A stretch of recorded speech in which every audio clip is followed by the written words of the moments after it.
Hi students, it's Mr. Nguyen here.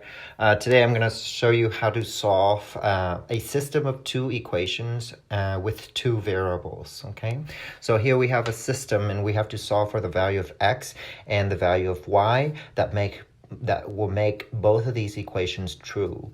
So I'm going ahead and name this equation 1 just so that we can keep track of them, and this one equation 2.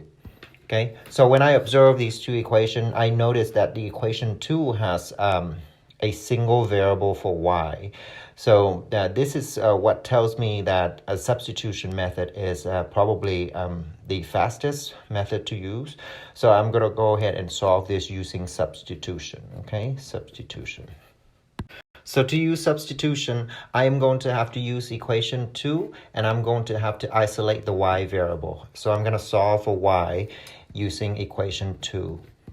Okay, and the fastest way to do this is because y is negative and I want it to be positive, I'm going to move the y over here and I'm going to move the 6 back. So my equation becomes 2x minus 6 equals positive y. Now that y is by itself, I know this expression represents the variable y. I'm going to take the first equation, the one that I haven't used yet, and I'm going to write that equation again. However, instead of the variable y, I'm going to substitute the expression that represents it, right? So it's 2x minus 6 equal to 3, okay? And that's my equation 1. Next, I'm going to be working out this equation and solve for the variable x. So I'm going to use a distributive property, and I'm going to multiply this 3. So I get 6x minus 3 times 6 is 18, and that's equal to 3. And then next, I'm going to combine like term. I get 11x minus 18 equals to 3. Then I move the negative 18 to this side, so I'm adding 18 to 3. I get 11x equals to, I think that's 21. Then I solve for x by dividing by 11. So I take 21 divided by 11. Now notice this is not a very nice answer. However, it's a number. So that's the solution for x. Now that I found solution for x, I'm going to go back to my equation 2. All I have to do is use this expression or this equation and solve for y. So what I do is I take this value that I found for x already. I'm going to substitute it back into my equation 2. This is equation 2.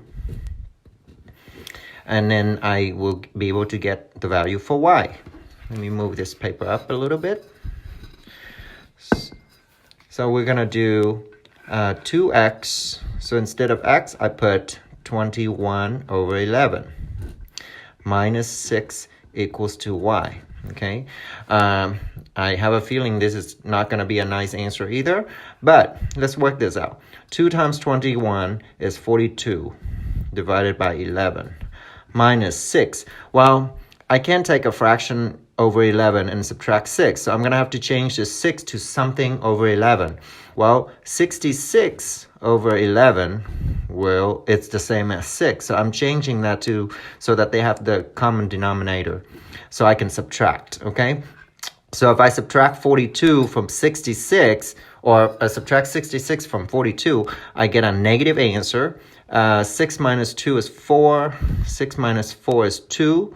So I get negative 24 over 11 equals to y. And this is my answer for the y variable. So notice my intersection of these two lines are two coordinates that are not very visible on the graph because they are decimal value of some sort. And that's how you use substitution to solve this system. Okay, see you guys next time.